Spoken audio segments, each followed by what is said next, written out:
unboxing na nakuha ko ng mga items from Shopee. This is my first time to see it.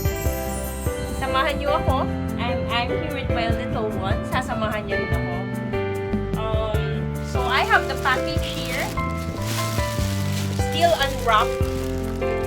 Nagtataka lang ako kung bakit wala siyang box.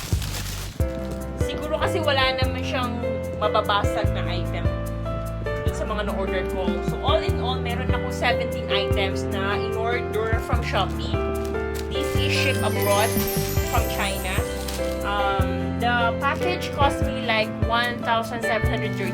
So we'll see kung aprobado siya sa akin. Tama naman, satisfied naman ako. So parang ito na rin rating ko na rin dun sa pinili kong items. So let's unbox it. Not unbox, let's unwrap it kasi plastic lang siya. So ayan na tayo. Let's see. Actually, itong mga items na binili ko are items na I will use during cooking or baking. So pag meron ako mga spare time, magluluto ako. Actually, I'm not happy with the way it was wrapped. Kasi mukha lang siyang pinasok lang siya sa cellophane. Tapos, nilagyan ng tape. Tingnan natin kung meron itong mga bawas.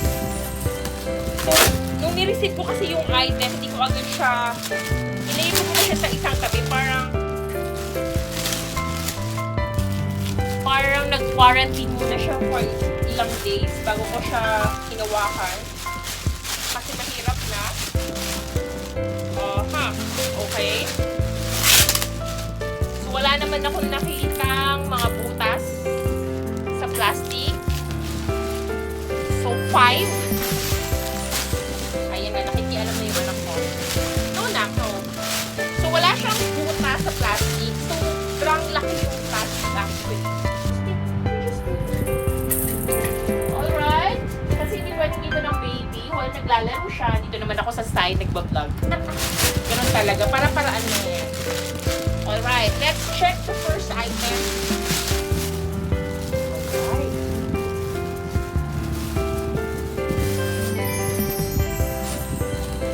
Ayan. Uy, that's cute. So, this is a silicone muffin one. 2, 4, meron siya 12. So far, okay siya. Wala siyang butas. Nag-order ako ng donut holder. Okay, 3. Tama naman 3. 1, 2. Tapos meron din ako parang square. Oops! Parang, ayun. So, binigyan ako ng donut molder 3. Tama naman ang order ko. Happy? Check. Alright, next. Siguro ito bang consign nito? Kasi maliit eh. Kanya-kanya ng balon. Tama ba itong order na to? Ayan. Nag-order rin ako puro mga silicone. Ito naman, pag gusto kong gawa ng chocolate. Heart-shaped chocolates. Parang topping sa mga cupcake. So, ayan, meron. Okay din ako. So, papaganda naman siya. Next, ayan. So, ito naman, silicone din. Ang ganda, diba? Ang liit. Parang, kakaroon ka ng mga blocks of chocolate. Satisfied? Ito na yung big ticket. Kasi nandito yung mga malalaking item. Okay, buksan natin. Ayan. The next one is this. Bumili ako ng mga cobbler. Good. Tapos, ito naman for the cookies. Ganda. Tama naman siya. Okay, tama. Tapos, ito. Kung gusto mo maganda yung coffee mo, pwede mo rin siya magagamit sa cupcake. Yung parang meron kang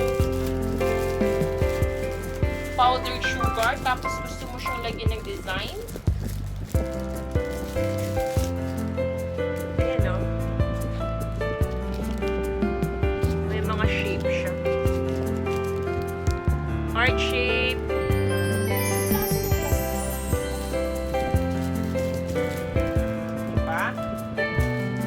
baka tayo na tayo yung anak ko kasi may pinapanood siya.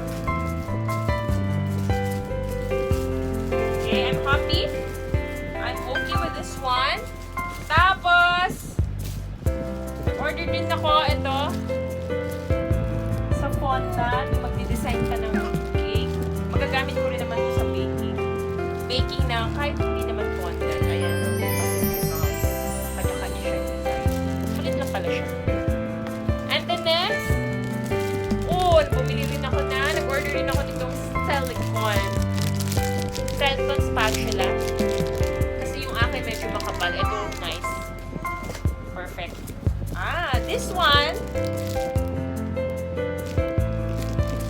para hindi ma-spill over pag naglalagay ka ng mga butter mo sa mga cupcakes. So, nag-order ako dito para siyang funnel. Ganda siya. Manipis lang pero okay na rin. Nag-order rin ako ng sets of piping tips. So, these are around like 48 yata ito. So, meron din akong spatula. Ganda na spatula, oh. Meron akong scraper.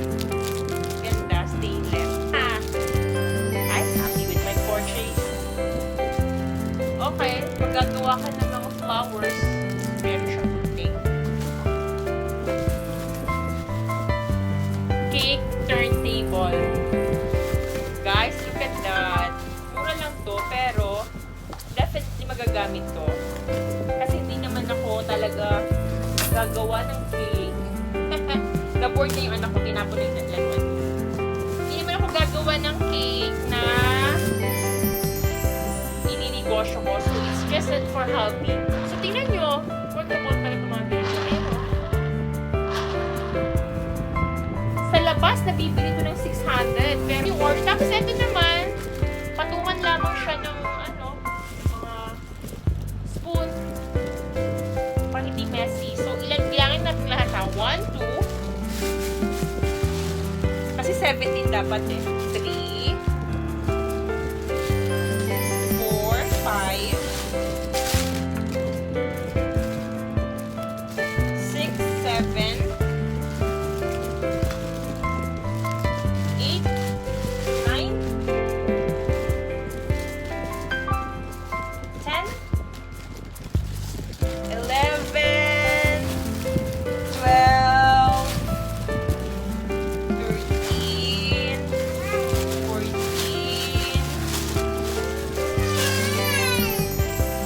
15, 16. Yay! Tama siya. 17 items. 17. Perfect.